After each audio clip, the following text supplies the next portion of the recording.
on that day. So after the review of the exam on Monday, do we have any questions? Nope. Okay, all right. Well, if you remember any questions, you can still definitely ask those questions when you need to. But otherwise, we're going to move on to the next topic, which is, well, we're continuing with what we were already talking about.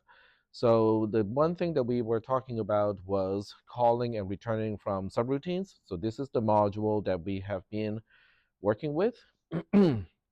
um, so do we have any questions about the concept of using a stack, which is last in, first out? The last item that you put onto the stack is the first thing that you're removing from the stack. So it is about the ordering of how we put things in and also how we get things out of a stack. So is that concept okay so far? Okay. So if that is okay, then what we'll be focusing on today is actually working on the code to implement calling a function and returning from a function. So that's what we'll be focusing on today, and I will be using a programming, I'll be using a command line to do this. So let me bring one of those onto this screen, and then we'll work with this. Okay, so Control Alt T, start up a new window, go back to the temp folder.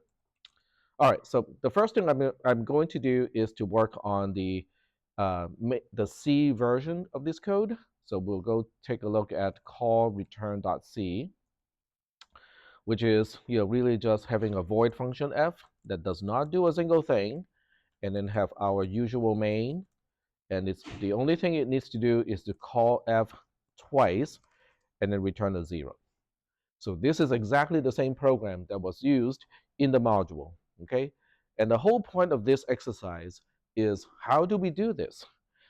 Passing control, in other words, continuing execution from the main function to function f, that's the easy part because the JMPI can accomplish that. But returning from f to where we need to go in the caller, that is the tricky part, because each time when f needs to return to main, it has to return to a different place. So JMPI cannot do that, because JMPI depends, where JMPI continues execution depends on the value of the byte that is right after the JMPI opcode. And typically, we don't want to work with self-modifying code, which basically means, yes, we can in this architecture to have quote unquote self-modifying code, which means the program modify its own opcode or constants, but that is considered a very poor practice of programming. So now we want to go like, okay, but how do we do this? In the C code, I can kind of comment on what needs to happen.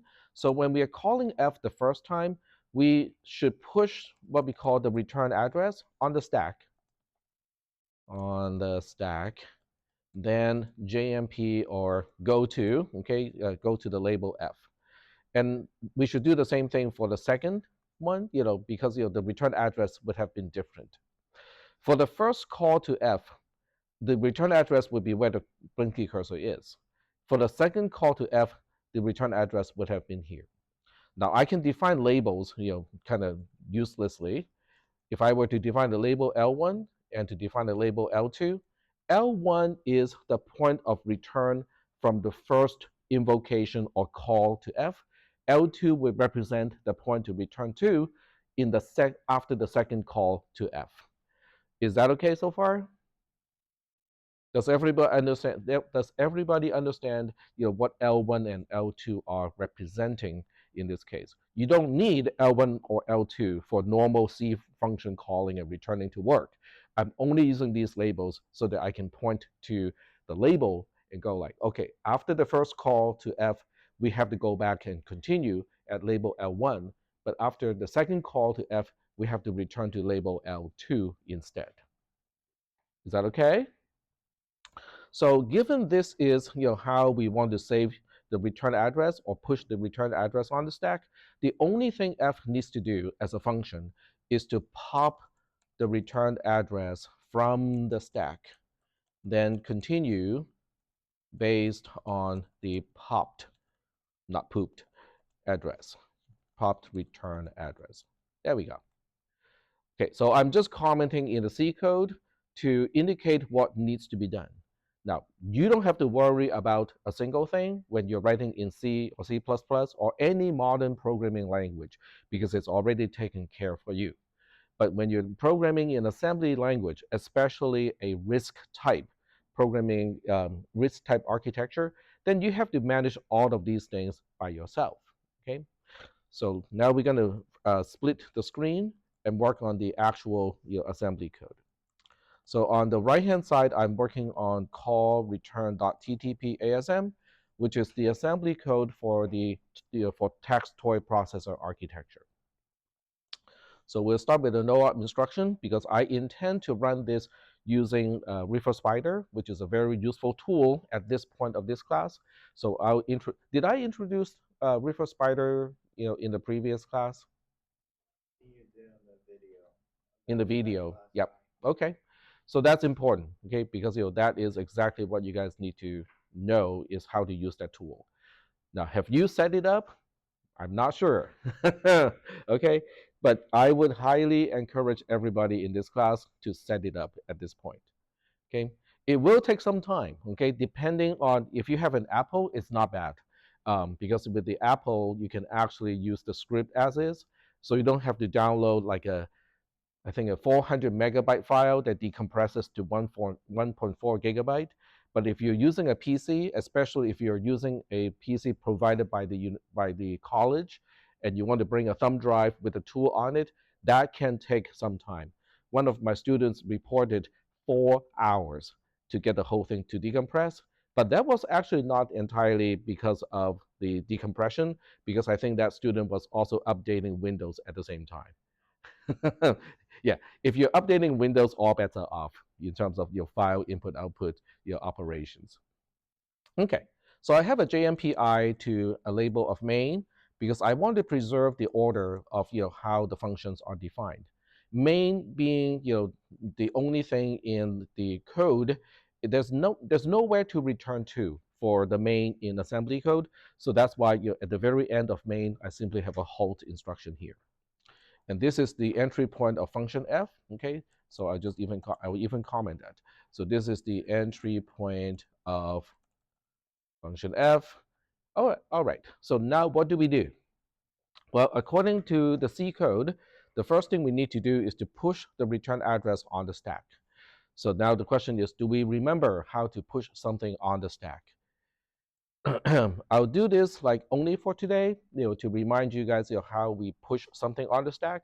The first thing you do is you decrement the stack pointer, and then the second thing you do is to store to where the stack pointer points to whatever you're supposed to push.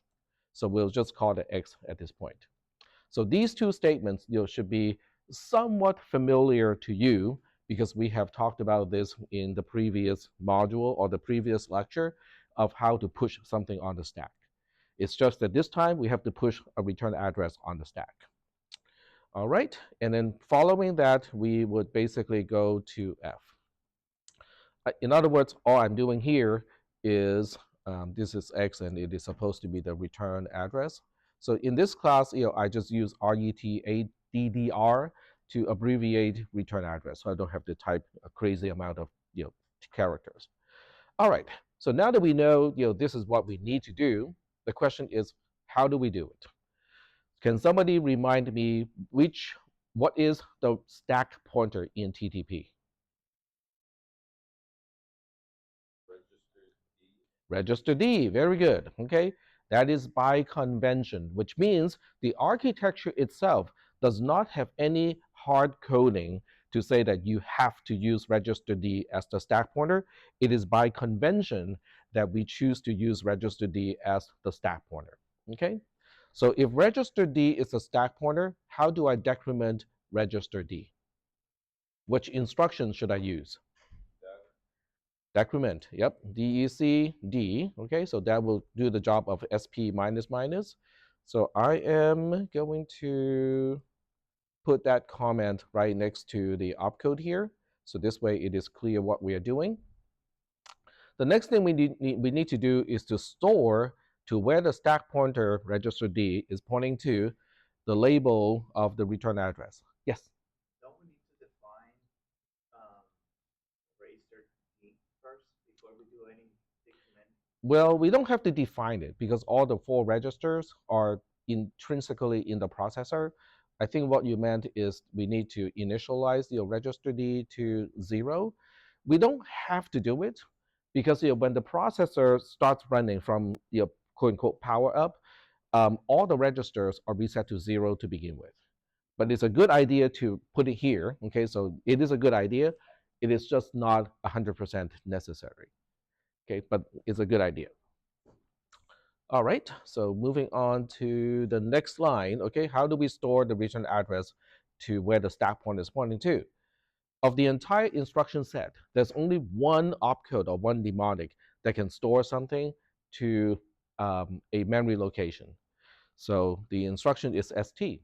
So you go like, okay, so we can do something like this, and maybe refer to label L1 and define label L1 to be somewhere down below. Go to F, like right here.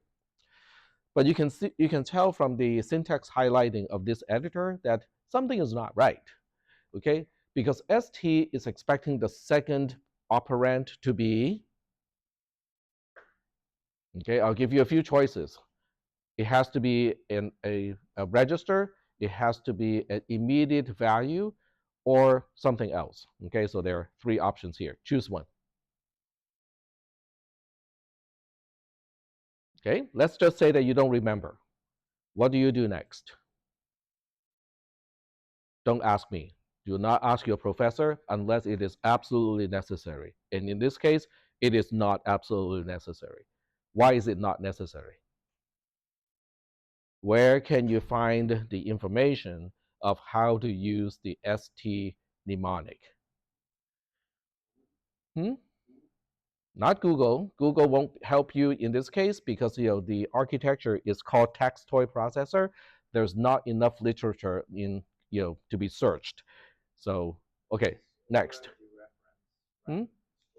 It's storing the reference, but how do I know what to specify in the two operands for ST and the syntax of doing that? There's a spreadsheet, there's a Google Sheets that can do this. So what is the name of that Google Sheet? Opcode table. Very good. Okay, so I don't have it up yet, so I'm gonna look for it. Okay, so we go to my drive and go to shared, go to processor. Okay, and then we go to opcode table. Okay, so opcode table is right here. All right, so this is the resource that you should start to use if you have not been using it. And the mnemonic that I'm talking about is ST because this is what I need to do. Of all the RTL of column C, this is the only one that has a dereference on the left-hand side of the assignment. Okay, so that means this is the only instruction that can store something back into RAM. Now, reading from RAM, there are a few that will read from RAM, okay, because the dereference is on the right-hand side. This is the only one with a dereference on the left-hand side of the assignment. So this is the only instruction that can update a location in memory. So now you look at this and go like, okay, but it only says something about y and x, but what can be x and what can be y? How do I read this thing here? Well, you read from the top down. You read the first few lines first. So register, X is specifying one of the four registers, Y is also specifying one of the four registers, which basically means if you want to use the store instruction, you can only specify a register as Y and a register for X. You cannot specify an immediate value, which is typically abbreviated as I for anything that can use an immediate value. Is that okay? Now, if you're not convinced and say, but this is just a syntactical restriction, I should be able to use an immediate value. If you're thinking in that line, it's okay. that's fine as a way of thinking. But the question is, how do you answer that question? Okay, is this really just a syntactical limitation, or is it an intrinsic limitation because of the processor architecture? Now the answer is clearly it is it's a limitation of the processor architecture. But how do you confirm that is the case? You go into LogicSim, you go to processor 004 like this, and then you ask yourself, is there a way so that one of the registers, inside the register bank connects to the A port and the D port is connected? Now you have a problem, right? Because to use the immediate value is coming from RAM, but you're also trying to update RAM at the same time. Choose one of the operations. You cannot be reading from RAM and writing to RAM at the same time. So therefore, it is not possible. There's no pathway to specify what I wanted to do. So it is not a limitation because of the assembly language. The whole purpose of the assembly language is simply to make it so that you don't have to remember the binary code. In other words, let me go back to the binary code. In other words, the whole purpose of the assembly code is, instead of remembering instructions like this, you can now remember instructions more like this. Now, is it super user friendly? No. Is it better than having to remember your binary bit pattern? I would say yes. Okay, so that's the whole purpose of quote unquote the assembly programming language. It is just so that you can use a mnemonic representation instead of using a bit pattern to specify the opcode. It is not because of the language that restricts what we can do. It is the processor architecture itself that limits what we can and what we cannot do. All right? So the bottom line is I cannot do what I wanted, okay, which is right here, okay? So now I have to get around it, okay? The way to get around this is to put L1 as a label value into one of the three other registers first, okay? I'm just going to pick register A in this case. Then I can just use register A instead of the label L1. That kind of solves the problem. Is that okay? All right. So this discussion is actually very important because I pointed out what is the purpose of the opcode table. Two, whether something is just a syntactical limitation or is it really because of the architecture itself. Okay, so those are all important concepts for this class. Now going to label F is easy because we have already talked about the JMPI instruction. Now we just have to tell it where we're supposed to go. So now I have implementation in assembly code for pushing the return address on the stack and then going to label F to continue execution. Are we doing okay so far with this code in main? Specifically, I'm referencing line 8 to line 12. We're doing okay? All right. So next, what we'll do is to think about from the perspective of the function and say, okay, I got nothing to do because it is a void function that has nothing in it. So if I need to return from f at this point, what do I need to do? Well, just read the.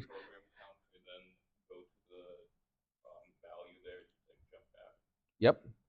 So we are basically trying to do what the comment is telling us that we need to do. We need to pop the return address. We are looking at the C code. Okay, let me point to the C code. So we are trying to pop the return address from the stack first into a register. Okay, because that's all you can do is to pop something into a register. Then we want to continue execution based on the popped return address. So let's do the popping first. Once again, we use the C code. This is the last time in this class that I'll use the C code first. So we want to pick one of the three remaining register and go like, okay, we'll pick register B this time. We want register B to be whatever the stack pointer is pointing to. And then after that, I have to increment the stack pointer because this is the sequence of popping something from the stack.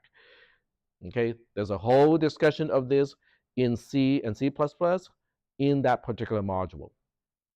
Okay, so I hope you guys are kind of connecting the code on line 6 and 7. They're still in comments, but the operation relates to something that is already in the module.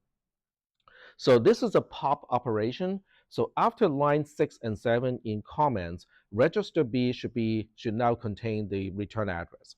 So now we just have to continue execution based on where register B is pointing to. So if I were to invent a syntax in C++, it would be something like this. I'm using B to specify a location, and where we need to go is where that thing is pointing me. Okay, so this is quote unquote your pseudo C++ syntax to try to express what I need to say.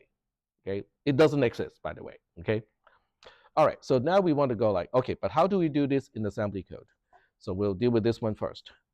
Which instruction or which mnemonic do you think is going to go to some memory location that is pointed to by the stack pointer, retrieve the content at that location, and then put it into a register, in this case, register B?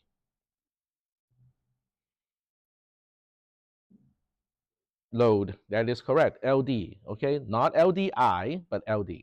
So LD is going to get the job done, and your register D is the one that is providing the address. So that's your LDBD. And then to increment the stack pointer is just increment D. And then this one is new, okay? We never have to talk about this before, but now we do. So JMPB is going to continue execution at where register B is pointing to. So the next question is, how does it get the job done? Okay, I tend to ask these questions like naturally. If somebody tells me, oh, we can do this or we should do this now, my natural tendency is to ask, how is it done? Okay, so the how it is done is also answered partially by the opcode table. So when we go to JMPB, okay, which is JMPX here because we are using a register, all it does is to say, oh, okay, whatever register we specify as X, in this case B, use the content of B to overwrite the program counter. So now the next question is, what is the program counter? Why is it important in this operation? What is the role of the program counter in the instruction execution cycle? It's in fetch, right? So the program counter is basically the pointer pointing to the next location where I should get the next opcode. So by changing the program counter, I am changing the path of execution. I'm telling the processor, hey, this is where we need to go to get the next opcode. Okay, so that's why it is important to understand first the architecture, because without understanding the architecture, then we'll be scratching our heads and go like, why is this even important? What is the program counter doing? But because we understand the fetch cycle or the fetch phase of executing an instruction, we understand the significance of the program counter or the role of the program counter in that particular context. So now we can go like, oh, okay, that kind of makes sense, okay? Because the register B already contains the address of where we need to go. We just have to change the program counter to exactly the same address. Then the next instruction will be back here, which in this case is the halt instruction. All right, so this is a lot of talking, but not a whole lot of doing. So what we can do now, okay, this is also why River Spider is important, is I can now demonstrate the execution of this code, and we can visualize to a certain extent of what is happening on the stack, and also with all the registers. So let me go ahead and do that. Okay, so start a new one. Go to, I have to remember where I put my River Spider. Okay, so uh, submit. This is called callred.ttp asm. Oh, it does not exist because I have not saved it. That's why. So this is a typical thing that I do. I forget to save the file before I go to the tool. So I just need to look at this, and it shows me that this is a new file. The file does not even exist, okay? But I have modified the buffer. So the next thing I need to do first is save it first. So now I can switch over to the tool, and this will work now. There we go. So what this tool does is it automatically assemble the program, get the object code back, run the simulator, collect a trace out of the execution in the simulator, and then turn that into an analysis sheet. So the analysis sheet is a part of the assembler. You guys can actually get there right now, and you should be able to see it. This is the analysis tab. It has 7 columns, okay, because I increased the number of columns. So column A is showing you where the opcodes are coming from. In other words, what point of execution are we talking about? Each, I shouldn't say each row, but each group of rows, okay, like this row here, it is representing a slice of time. So when you move down to other additional rows, you are basically moving in time, and this is a full record of the execution of this rather simple program. In other words, all the effects to all the registers, to memory, all the flags, the flags register, they are all recorded and commented here. So the next instruction would be corresponding to these 2 rows. So now we can take a look at the columns. Column A is telling you, what is the location in hexadecimal that we are executing. Column B is telling us, are we reading from RAM? In some cases we do, like in this case, but it's not the right location. So column B is not really useful in most cases. Column C is useful, but not for this particular instruction. Column D tells us which register is changed as a result of executing that instruction. Column E tells us if the flags are changed, how they are changed. Column F is telling us logically in the source code of the program, which line are we referring to. So that means, column A is the actual address in RAM. Column F is the line number corresponding to that location in RAM. So you get both at the same time because both can be important depending on what you're doing. Column G is really the same as the source line. So if you have comments on that line, it will show up here as well. So we're doing okay so far, understanding columns A to G of the analysis sheet of this particular spreadsheet. Okay, I see some nods. Okay, all right. We'll be using this a lot, okay, by the way. So if you don't fully grasp what we are doing, that's okay. We'll deal with this later. This row is corresponding to location 3. We are executing a JMPI to main instruction, and that's why in row 6, it is reflecting that we are now at the address of 08 and not 05. Okay, so what is address 008? You can go to the Assemble tab and look at location 08. That is indeed right after the main label. In other words, we are continuing execution of the program at the quote-unquote label main. Are we still doing okay so far, understanding what the analysis tab is trying to convey? Okay, yep. Why do you say like 4 through 7? Because we're skipping. Because in the code here, if you go to the source tab, the JMPI instruction here will continue execution where main label is defined, which is here. So that's why we're skipping all the opcodes in between.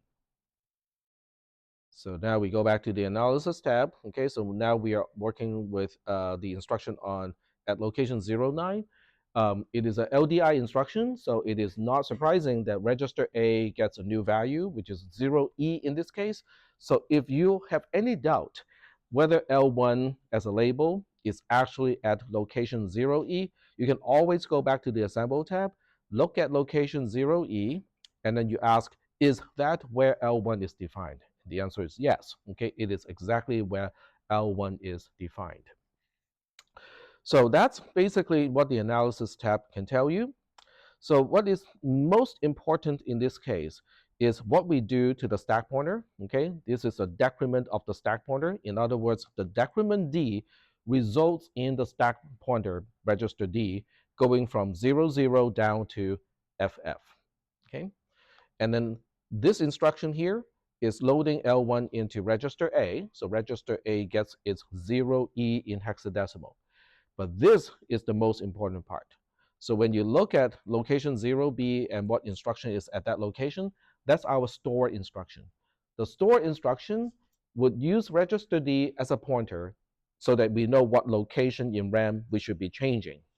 Register A provides the value so that we can change that location to the value that register A has. This notation is consistent with the C notation because the asterisk in front of FF tells us that we are dereferencing FF, which means we are using FF as an address. And what we are changing in the assignment operation is the location of at FF. And that location is now changed to 0E. Are we doing okay so far with this notation? Yes? Okay. In this case, when you call D, D is going to be 0A. Is that correct? Because you're dereferencing FF. Could you say that again? So because you're dereferencing FF, does that mean that at this point D is same as OE or 0E? No, No, because D is a pointer. Register D is used as a pointer. This operation does not change register D in any way. It is changing what register D is pointing to. Okay? All right. So it looks like, pointing to A. huh? In this case, it's pointing to A. No, register D has a value of FF. It points to location FF. So okay, so I can see where the question is coming from. Okay, so in this case, I cannot change the assembler right now. Okay, because I want to keep it like this. So in this case, one of the things you can do to kind of clarify this entire situation. Okay, let me start up my mouse pad first because I don't want to use the other editor right now. Okay, so here's mouse pad. So right now, I can see where the question is coming from. I would assemble just one instruction like this. Put it into the RAM, of Logisim. Okay, so let's go ahead and do that. Okay, I can only do a certain part of this because I cannot do the entire thing. So you can hand assemble this. Y is 1 1, XX is 0 0. So we have F3 in this case. The opcode is F3. So we can now go to Logisim. Okay, I want to demonstrate enough so that you guys know what to do next. So that's why I still need to do a portion of what I'm doing here. So I'm just going to start up Logisim, go to processor 004 like this, go to the first location in RAM and change it to F3. In other words, I just poked the opcode for that particular ST instruction into place. Okay. And I am also going to go to the the register bank here to replicate exactly what we have. So I am just I'm hard coding FF into register D. I'm hard coding 0E into register A. Oh, there we go. So now we have exactly the same condition as what the trace is indicating. So where's my trace? It is over here. So I'm now replicating the situation of when I execute this instruction. Is that okay? Because what is the condition at this point? When I execute the LD instruction, register D has FF, register A has 0E in it. Okay, so I'm replicating exactly the same condition. But I want to know what is going to happen here, right? Am I modifying register D or am I modifying a location that register D is pointing to? And how am I modifying that? This is actually good preparation for your exam, for exam 2. Okay, so I'm kind of glad that you guys asked this question. So now we go to main, okay, and then we go past the decode phase and right before we do the execution. Okay, so I hope you guys still remember how to do it. We talked about this like a few times. So right now, we are executing the instruction. So now the question is, what is going to happen? Or am I missing? Okay, let me take a look. I'm not there yet. I need one more control T. There we go. Okay, so we are now exactly at the moment when the ST instruction is supposed to do what it is going to do. I'm not going to tell you the answer, okay? But track down what is going to happen in the next rising edge of the clock. Okay, we talked about this already. Okay, I remember distinctly that the ST instruction and the LDI instructions are the two that I completed the entire analysis. So what you need to do is to go through that process and find out how register D is used in this particular step, and how register A is used in this entire step. What are the connectivities between the components that are currently in use in this picture? So I will leave it at, like this. Okay, I don't want to give you the actual answer because you should be able to find that answer yourself. And this is basically studying for the exam. Okay, so I'm going to leave it like this. Okay, and close the processor. Because everything is still being recorded, so you can kind of go back to this point in time in the recording. We are about 40 minutes into the lecture. If you want to kind of write down the time mark so they can revisit this moment. Anyway, so getting back to this is what it does, okay? Because register D points to location FF, register A has a value of 0E. The store instruction is storing the content of register A, in this case, to where register D is pointing to, which is location FF. So at this point in time, location FF is updated to the value of 0E. So which means if you look at all of these rows here, they are basically just pushing the return address on the stack. Is that okay? All right. So these combined is pushing the return address on the stack. And then the next one is a simple JMP I instruction so that we can continue execution at the entry point of the function, which the function doesn't do anything, but it is still there. And then the next few instructions, everywhere from here all the way to here, is popping the return address into register B. So the most important part is what is happening to register B? Oh, register B now contains the return address.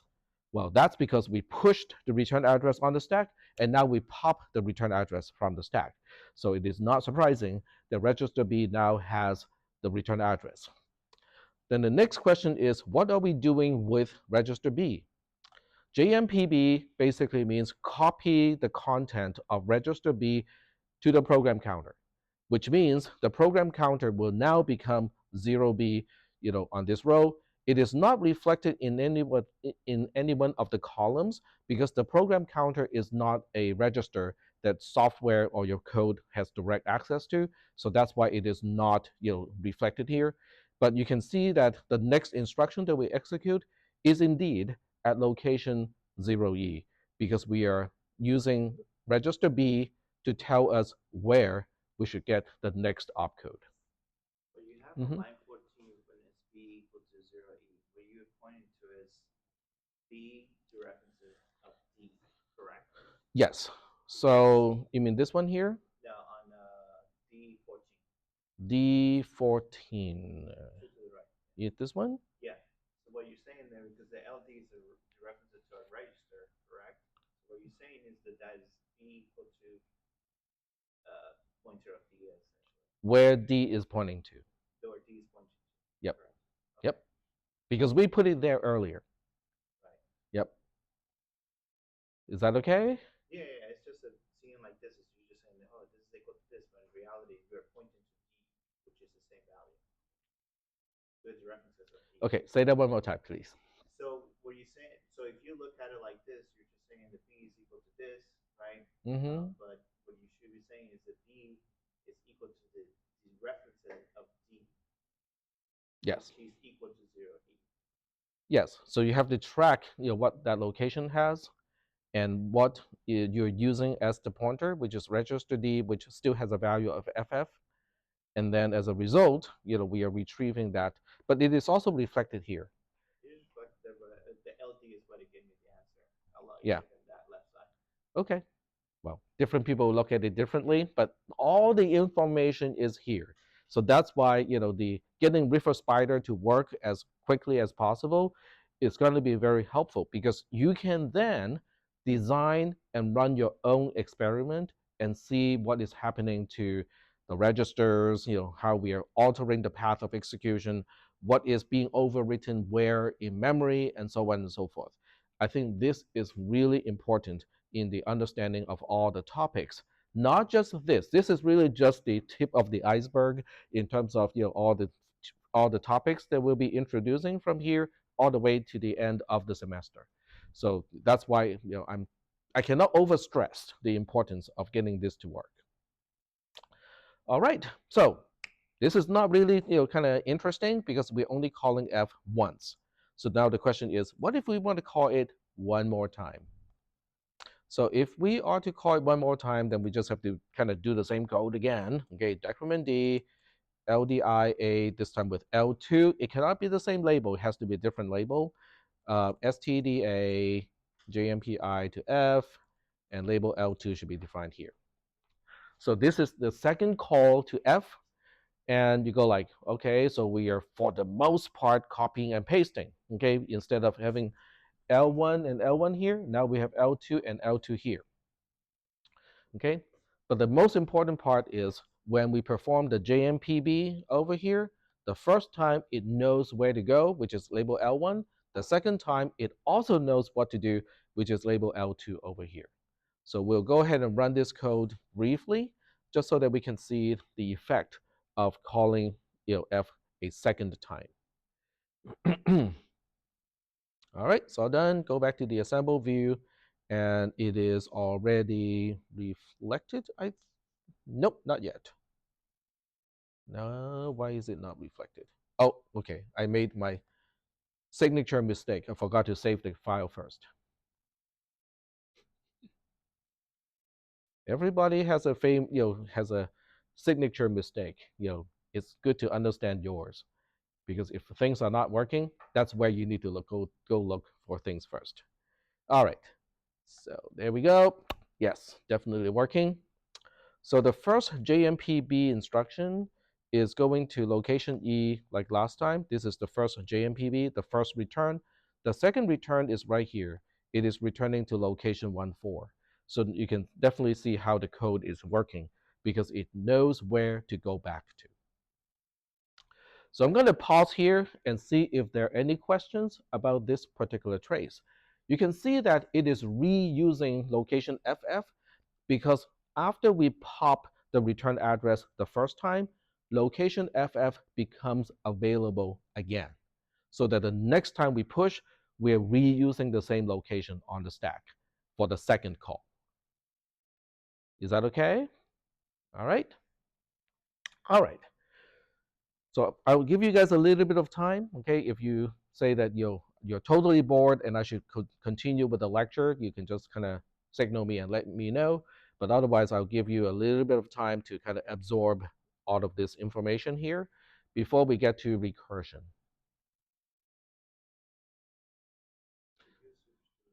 Hmm?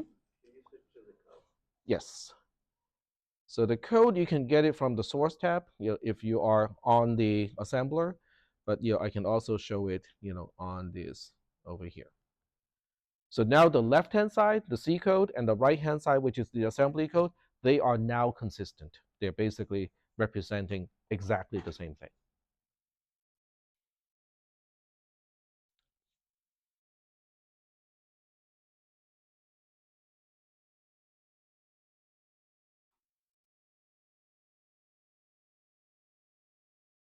Are we doing okay so far?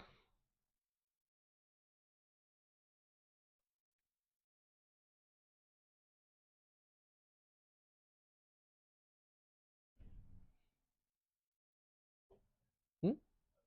You're good? Okay. How about the rest of the class? Are we all good so far? Okay. All right.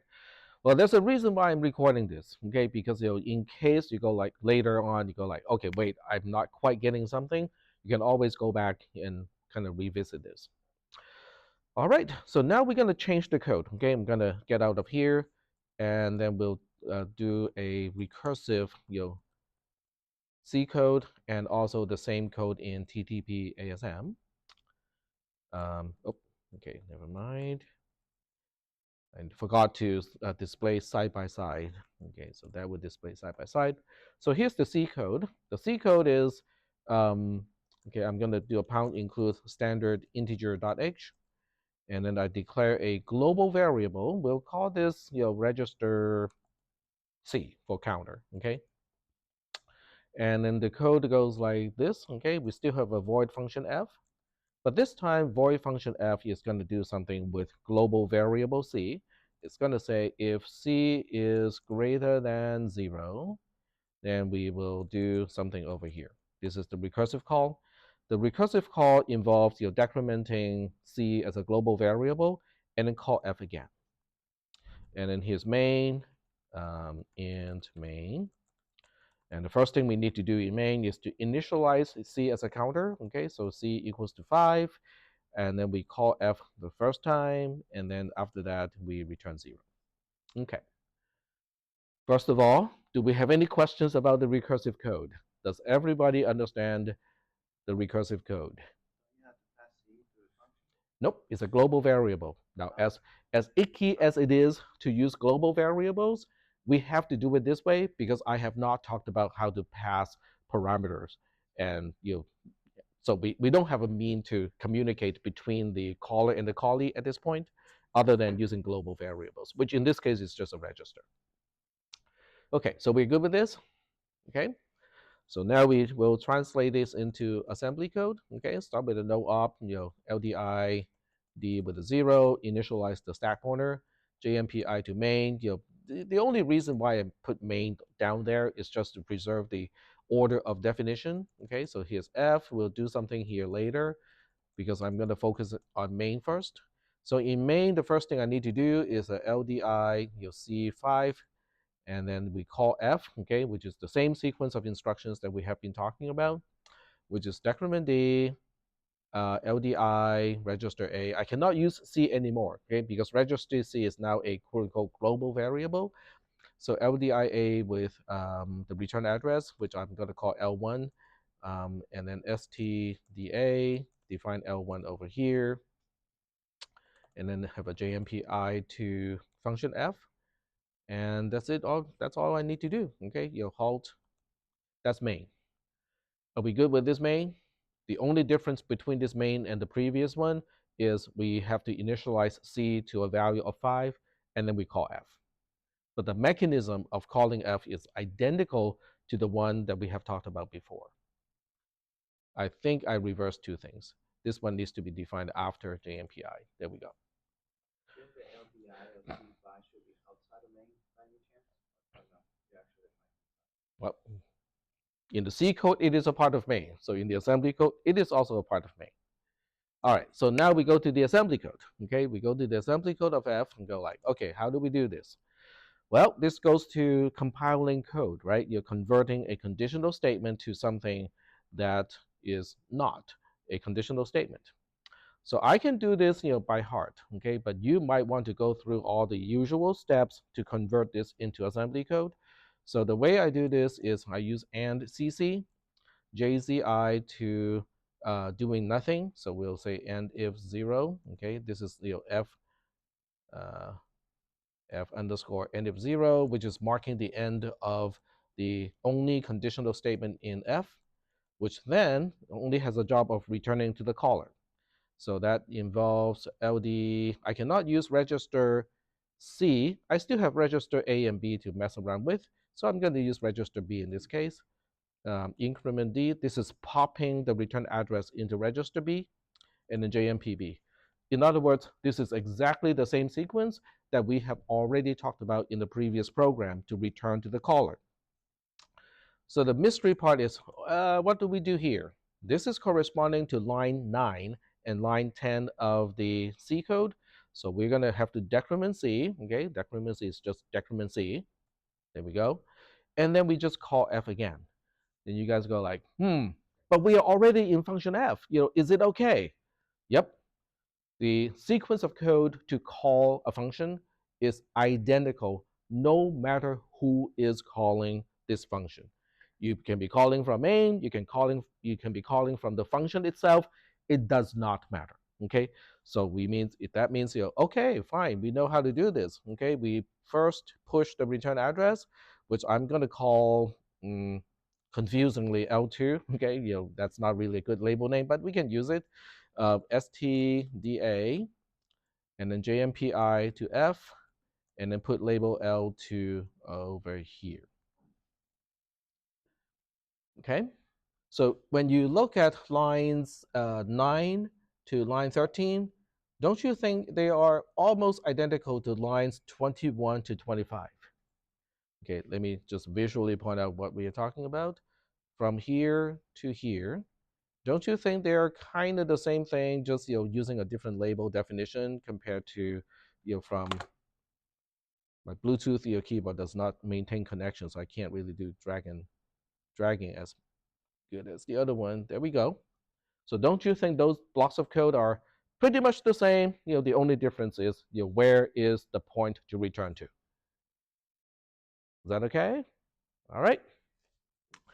So before we do anything with the assembly code, which is pretty much done at this point, it is done at this point.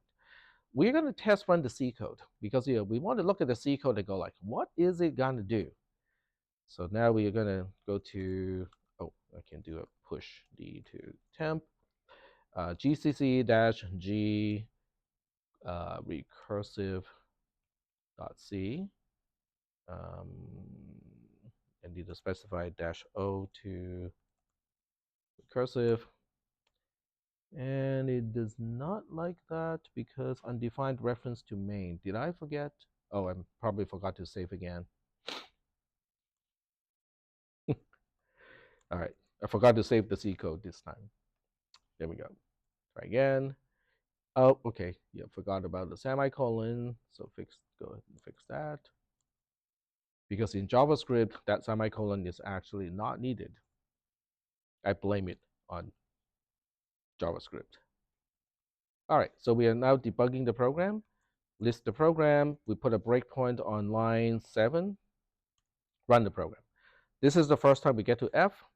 Continue. This is the second time. This is the third time. This is the fourth time. This is the fifth time. And guess what? This is the sixth time. Then you guys go like, I have no idea how many times I have called F. That's okay.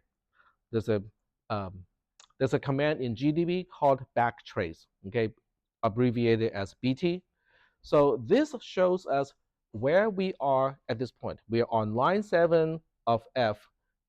That's what we call frame 0. We'll talk about the concept of a frame later on. But how did I get here? I got here from line 10 of the same program in function F. How did we get there? From line 10 from function F, from line 10 of function F, from line 10 of function F, from line 10 of function F. But the very first time we call F is on line 17 of main. In other words, this is a tool that can show you, even when things are recursive, how we got to where we are now at this point. Okay, so if I were to print the value of C every single time, I would have seen the value of C going from 5 to 4 to 3 to 2 to 1 and now to 0. This is the sixth invocation. So by this time, the value of C should be 0, like that. And then a single step would actually get me all the way back to main, because there's no way to single step through the return process. So I cannot stop with the return of I cannot pause for each unwinding of the invocations. That is something that GDB does not support. So this is what it looks like in C++. So now we want to look at this and go like, okay, so what about this code in assembly? What is it going to look like? So we'll go ahead and run it.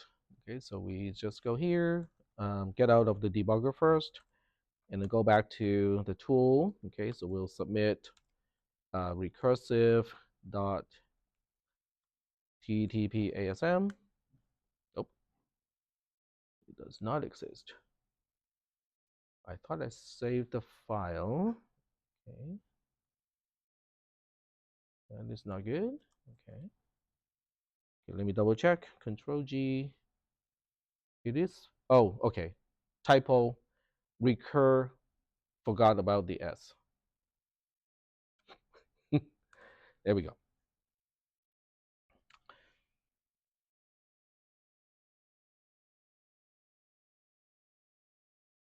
All right. So now it is all done. We go back to the um, analysis tab, which is right here. So this time, okay, there are a few things I can do. You can track the value of register C. It is first initialized to a 5 here, and then it is checked. It is NCC, it is checking whether it's 0 or not. And the first time it is decremented is here. The second time it's decremented is here. But then the third time is over here, and so on. But one thing you might want to pay attention to is how the stack is being used. This is the first return address back to main. This is the return address back to F itself. Okay, so this is the return address of the first recursive call from F itself. And then we just kind of stack up additional return addresses on the stack like so. So by the time we get to the very last invocation, which is right here, we retrieve the return address, okay, which is retrieved down here. And then at that point, we continue execution at location 0F down here. That's our very first return from F back to F. But the stack pointer should also be tracked because the stack pointer was FA before. This is the lowest point of the stack pointer, which means we have all the return addresses kind of stacked up on the stack. And then after that point, we start to unwind the invocations. So this is the first, after the first unwinding, and then this is after the second unwinding, the third unwinding, and then eventually we go all the way back to main so that we can halt at the instruction that is in main. So this is a weird recursive algorithm that doesn't do anything particularly useful other than illustrating the concept of a stack and why it is important. Because without the use of a stack, you cannot implement recursive functions. Are we doing okay at this point? All right, so assuming that we are doing okay, let me go to the lab for today so that you guys can kind of take a quick peek at what you need to do. So I'm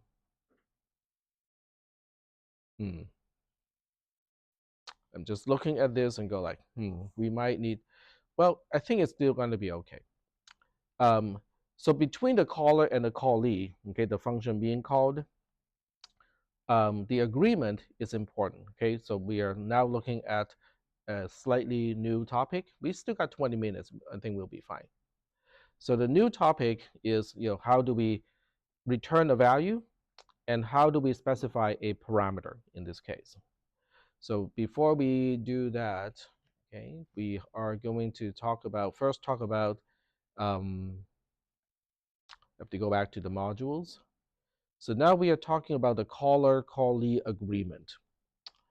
So let's open up this slide. So this agreement is really important because this is how the caller and the callee can communicate with each other, which is a mutual understanding of how to use the resources in the processor. So the first one is if there are arguments are pushed in a reverse order. So what that means is the last argument is pushed first. Is that part okay? If you have 3 arguments, okay, the last argument is the first one you push, the second argument is what you push next, and then the first argument is pushed last.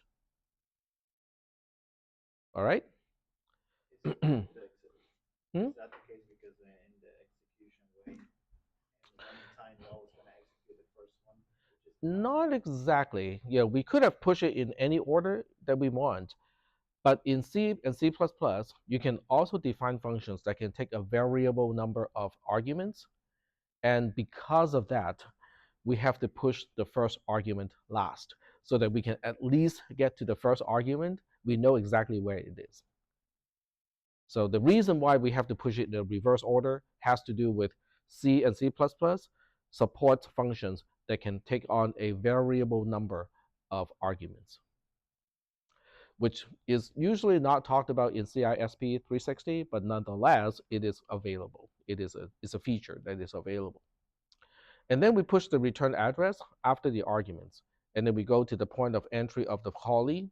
The callee should return to the instruction right after the JMPI instruction. If the callee has to return a scalar value, it should be in register A. Okay, so that's an agreement. Is register A special because of the architecture itself? No. Just like register D, it is also not special. It is just a convention that we put the return value in register A. In this case, when we talk about the return value, it is also going to be just a scalar return value. In other words, we're not going to deal with anything that is a structure or an array. Are we doing okay? All right. So if there are arguments, also from the caller's perspective, registers A, B, and C are not assumed preserved. So that means if you have something useful in register B before you call a function, assume the function is going to destroy it. Find some other way to save that value. Let me say that one more time. Okay. If you have any particular value in a particular register, you go like, okay, I need this back, after the function call. Don't count on that value still in the register. Okay, the callee is authorized to use registers A, B, or C for its own purpose, and therefore overriding the value that the caller may find useful. And if there are arguments, the caller is responsible to clean up the stack space used by those arguments. Okay, so that's the agreement from the caller's side. From the callee side, at the point of the entry of the callee, the stack pointer should always point to the return address because it is the last thing that was pushed by the caller. Because even if there were arguments, the arguments were pushed first before we call the return address. And that's why by the time we get to the callee, guess what? The stack pointer is still pointing to the return address. If there are arguments, the first argument is going to be, if there are parameters, the first parameter is starting at the address that is right after that, compared to the return address, and then we access all the additional ones, after that. In the callee's code, additional stack space may be utilized. Okay, so if you have local variables, that is up to the callee or the function being called to reserve and also to make use of. At the exit point of the callee, if it has a scalar return value, use register A. This is a repetition of what we said a little bit earlier. The callee is responsible to pop the return address and then use the popped return address to go back to the caller, which we have already demonstrated in the lecture up to this point. There's only one more thing, non-caller callee specific. In other words, this is an agreement that everybody has to play by. Any content below where the stack pointer points to can be modified, quote unquote, asynchronously, which basically means it can be modified without your knowledge. If you have something useful that you don't want to be modified asynchronously without you knowing it, just make sure it is at least at where the stack pointer is pointing to. Because all the memory locations below where the stack pointer points to is potentially changed as asynchronously so that you cannot count on content to be maintained below where the stack pointer points to. There's a reason why this assumption needs to be here, but we are not quite at the point to talk about the reason why that is the case. So are we still doing okay so far? All right. Okay. So I can now demonstrate like two programs, okay, so that I can illustrate these concepts. So we'll go ahead and take a look at a C program that returns, that adds up two values, okay? So sum.c is 1, that's the C code, and then sum.ttpsm is the assembly code. So we'll work on the C code first. Okay, uint 8 underscore t sum. It is taking two parameters. One is called x, one is called y. and all it wants to do, okay, let's make it a difference because in a difference, the ordering matters. So this is just returning x minus y. And then in main, all we're going to do is to call diff with let's say 19. I want to subtract 6 from 19. That's all I wanted to do. Return 0. Okay. So we are not really doing anything with the return value. Okay. All we're doing is to go through the motion of calling and returning. But we're not doing anything with the return value. So now in the assembly code, we have to kind of code it accordingly. LDI D0 to initialize the stack pointer. JMPI to main, only has to do with the ordering of the definition of the functions. Diff is one, main is the other one. So main is always going to end with a halt instruction, at least at this point of the class. All right, so now I have the function call. What should I do? What do I do with the arguments of calling diff on line 10 of the C code? What was the agreement again between the caller and the callee? We have to push the arguments in the reversed order, right? So which one should I push first? 6, yes. Okay, so we push the 6 first. How do we push 6 on the stack? Same thing that we have been doing. Okay, decrement D, LDIA, or B, or C in this case, with 6, and then we do a STDA. Then we push the 19, okay, decrement D, LDIA with 19, STDA again. So now we have pushed 6 and then the 19 on the stack. Now we have to push the return address. Okay, the return address is always the last item to push before you continue execution at the function. So now we say LDIA with L1, which I'll define later. Oh, right, we have to decrement D, and then we have a STDA again. That's pushing the return address. At this point, I can now go to the function, which is diff, which I will kind of define later. When we come back at this point of L1, which is our return address, I got 2 items still sitting on the stack because the 6 and the 19 that I pushed earlier are still on the stack. The callee is only responsible to pop the return address, but not the arguments. So the 2 arguments are still sitting on the stack. They don't need to be on the stack anymore. The call is done already. So at this point, I use 2 increment D instructions to adjust the stack pointer to basically say, those 2 bytes, one is 6 and the other one is 19. I don't need that anymore. Essentially, you are deallocating the stack. Exactly. I'm deallocating the stack space that was used earlier to store the arguments because the call is already done. Why do I want to keep the arguments around? There's no need to do it. Okay. So now from the callee's perspective, okay, one thing, okay, so yeah, we can do this. So I'm just going to put a halt instruction here just so that we can kind of see what the stack looks like at the entry point of diff. Okay. So we're going to do this. And then we just have to kind of, okay, let me get out of this one and go to the tool.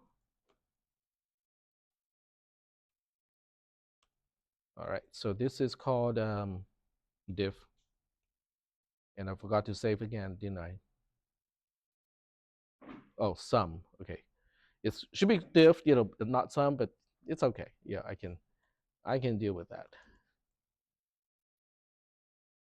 And it cannot find it. Where did I put it?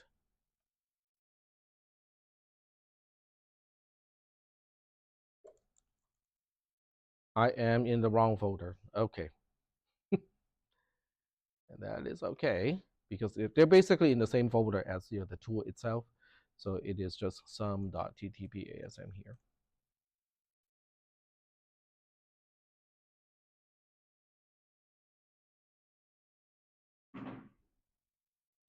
All right. So if I go to the assembler and go to the analysis tab, this is important because we are basically seeing how 06 is stored at location FF. Then that's the first push. The second push is pushing 1 3, which is 19, okay, because 1 3 in hexadecimal is 1 0, which is 16, plus 3, and that makes 19. The third push is pushing 1 4, which is my return address on the stack. So at this point in time, there are 3 locations on the stack that are being used. The highest location is the 6, the second to the highest location is the 19, then the third highest location, which is also where the stack point is pointing to, is the return address. Is that okay? So this is not easy to visualize because this trace can only show you one change at a time. So you kind of have to maintain your own picture using a piece of paper or some kind of notes on the side to kind of understand what is on the stack at this point of the execution. So once we have this, then we can go back to the program and continue with this. Okay, so we'll go ahead and edit the code on this side. So at this point, I need to retrieve those things. The first thing is, even though it would be kind of nice if I can just increment the stack pointer, because what is happening on the stack is I have parameter y, parameter x, and the return address arranged like this on the stack. The stack pointer, register D, is pointing to the return address. That's what the stack looks like at this point. I need to get back to this guy and this guy so I can do the subtraction. So instead of doing incrementing D, which is not a good idea because anything below where the stack pointer points to can be modified asynchronously. So I don't want to do that.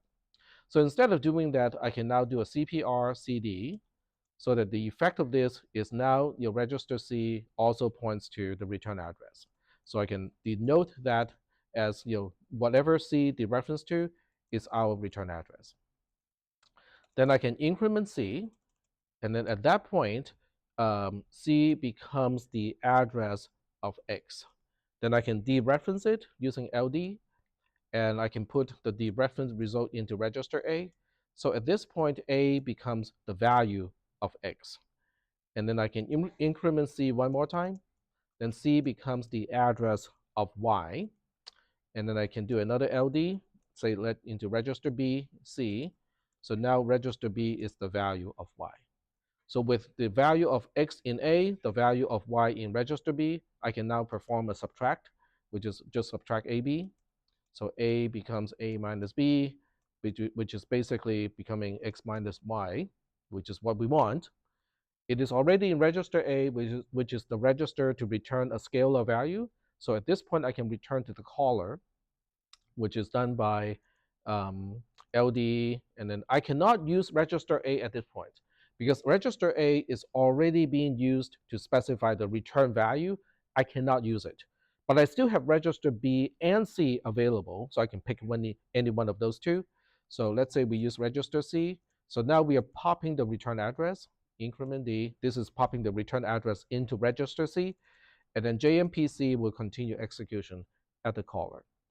So that should complete, now even though we are not storing the return value anywhere, we can still look at register A to see whether we finished the calculation correctly.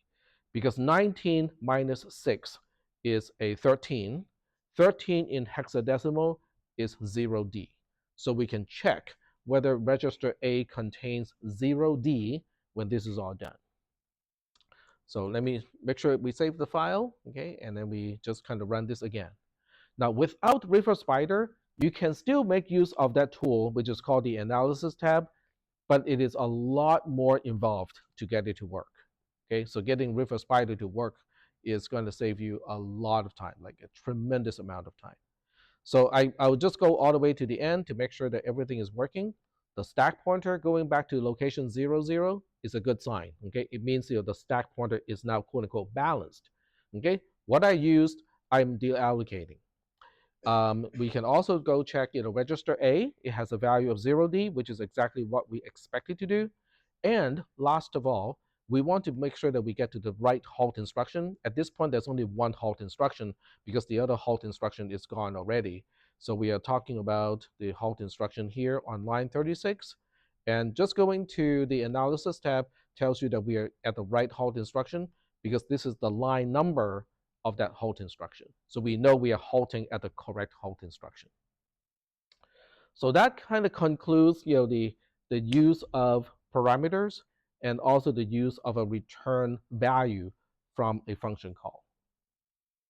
Okay. So once again, okay, the most important document to understand, to I wouldn't say to memorize because you can always reference this, is this particular module over here. This is not in our exam too. So if you're thinking, oh, okay, this is like it's too fresh for me to, kind of, to take the exam on this one, it's not in the exam. The exam will cover up to the stack concept, pushing and popping, but not calling and returning. Okay, so this is the document, that is going to be useful. Okay, this is the same link. For some reason I just put two links into the same document, but this is the document that we need to kind of refer back to from time to time, like every class almost, at least for the next week or so. Are we doing okay so far? All right.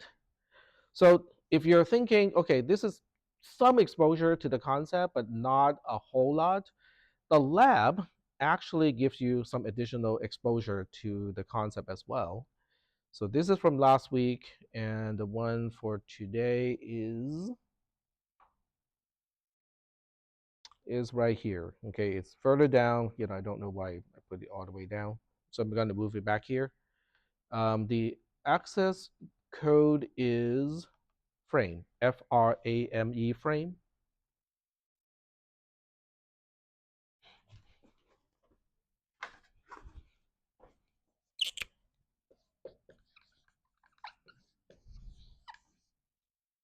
So there you have it. It is available and due at the usual time, which is 1:20 p.m.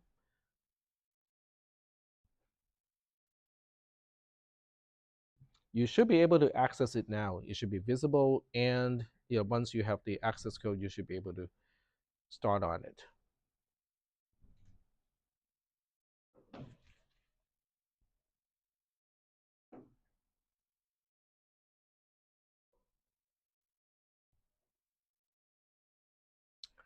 All right, so I'm going to, do we have any other further questions that I can answer right now?